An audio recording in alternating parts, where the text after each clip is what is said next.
Hello and welcome back to the channel. Today is going to be a follow-up of a video I did about 2 weeks ago where I talked about the fear of failure, about taking action, about not being afraid of stepping out of your comfort zone.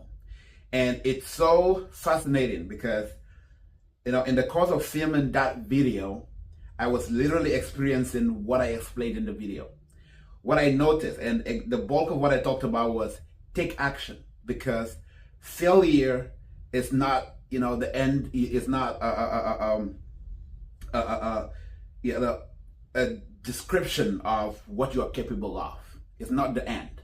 When you fail, you learn, all right? And it's just happened that in the course of filming that video, I experienced exactly what I was talking about. Because for all of you who watched that video, for everyone who clicked on the link or who has been on my YouTube channel and watched that video, the voice or the echo in the background, my voice is unclear, it's shaky. The audio was the worst, all right? I almost never wanted to post that video. When I listened to it afterwards, I was like, oh my Lord, I just made a mistake, all right? I just, failed at something because I placed my phone or I placed the camera where there was a lot of noise coming in, so it was interrupting my voice as I was speaking.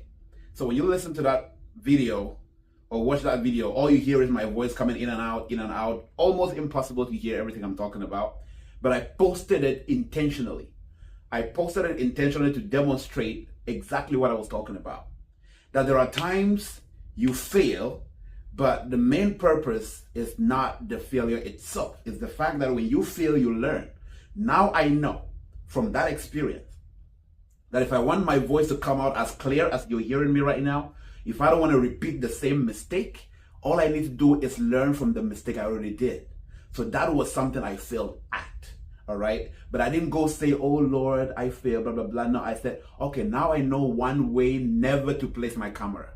Whenever I'm trying to record a video, my phone or my camera is never going to that particular spot anymore, because now I know. If I didn't go through that motion, I would never know. So that's a very basic example of how failure teaches you, all right? That is one thing I just discovered, and I would never discover it if I didn't go through that process of trying and failing and learning from it. So I put up a post recently which said, you never fail, you learn. Each failure is an opportunity for you to learn. If you don't learn anything from your failures, then you are not fully grasping what that failure is teaching you. Every single time you fail at something, being a parent, working out, with your health, with your finances, with your business, anything you fail at, there is a lesson in there. It's just that sometimes we don't fully engage, or we don't fully commit to learning whatever that process has taught us. And if you just keep stacking up those failures, or as I call it, those learning processes, I'm telling you, whatever you're trying to accomplish will get easier and easier and easier, just because you keep stacking up all these wins. All right. So don't fear failure. Fear being in the same place next year as you are today. Fear not taking enough chances to uncover what is out there. Fear staying in the same spot or staying in your comfort zone and never experiencing or exploring what more life has to offer to you. That is what you should fear. That is the biggest fear that I think we should be concerned about. All right. So recently transitioning, recently I've been doing, for most of my clients that I help, educate them on finances, on building a business. Most of my clients who have been with me for over 2 years, every single year I sit down with them and we do what is called a review. What we're reviewing is how they've been performing financially for the past year that we've been together, that I've been helping educate them on where to grow their money, where to keep their money, how to build generational wealth, how to build a college fund for their kids, how to protect themselves if anything was to go wrong. When I help them with all of that, every single year I do what is called a review. So what I noticed with a couple of my clients, every single one of them that I've actually sat down with them, What we do is we look at where you are right now and where you were a year ago, before I met you, before we sat on a call, or before you came to my office and we sat down to strategize and see how to help you, grow your money. We look at where you were and where you are. We look at how your portfolio has performed so far. We look at where you are in terms of how much you're making, how much more your money is working for you. All right. And it's fascinating when I sit down with, my clients and we look at how much they are making in terms of rate of return, in terms of, how hard their money is now working for them. But there is a shift that happens each time I get a call with any of my clients. When they see how much more their money is working for them with the solutions that I educate them on, it's fascinating when they tell me, I wish I knew this. I wish I could see the impact of what you told me a year ago right now, which means I wish I took more advantage of what you told me a year ago. One of my great mentors, Daniel Fumba, says this a whole lot. He says, you cannot connect the dots looking forward. You cannot connect the dots looking forward. You can only connect the dots looking backwards. You can only see how much progress you've made looking back at where you started and looking at how far you've come. The same thing. If you have not succeeded or you have not succeeded in whatever endeavor you're doing, your money is not matching up, your health is not, look back and see where you started going wrong. What are you lacking? Do you lack the literacy? Do you lack the information? Do you lack the association? What are you lacking? There is something you're not doing right.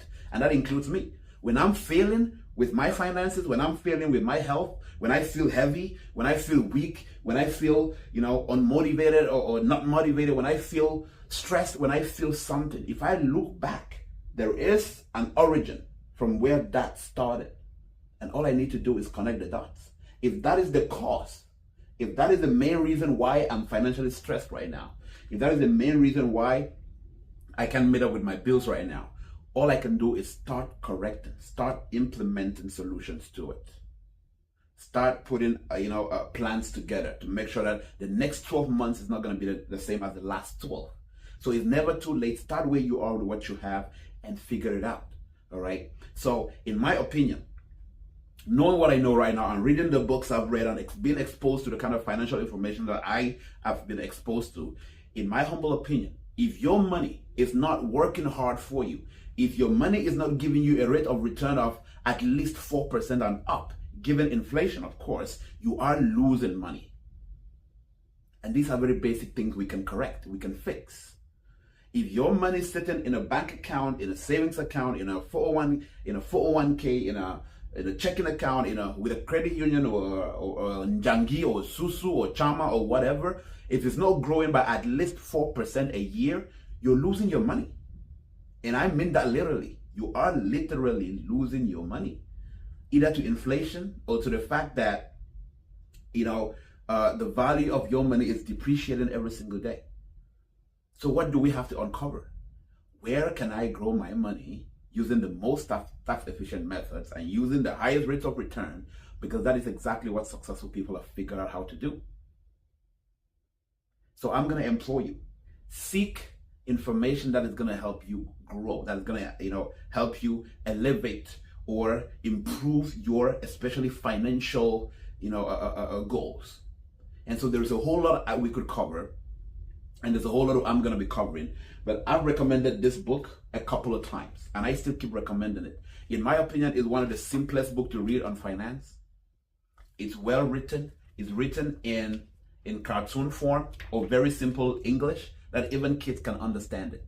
Teach them while they're young. So I still keep recommending this book. It's how money works.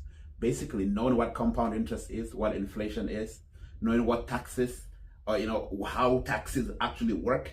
Not waiting till the end of the year to see what the IRS has to offer you. No, how taxes actually work. Utilizing all those concepts, how to save for retirement, how to save for your kids to go to college. Information like that is readily available. All right, we just need to take advantage of it. So if you're here, if you're in this channel or you're watching this video and you're curious, you want to just know what options you have, what information is out there. You're looking for information on finance, on growth, on all of that. book a session with me, 100% free, a zero obligation session with me or my team. We're going to educate you. We're going to give you the information you need so you can at least make an informed financial decision. All right. I host trainings or calls every single week. Tuesdays at 7 p.m. Central, I go live. I teach. I give out this information because we all need it. So if you're looking for a community of people that are making a difference and us trying to uncover and learn how to, do better, reach out to me. Reach out to any of my team. Let's sit down. Let's strategize. Let's see how we can move you forward and make sure that the second half of 2024 is way better than the last half. All right. Thank you so much for keep watching. I really pray that everything that you wish for comes through. And of course, until the next one, stay blessed. Dare to dream.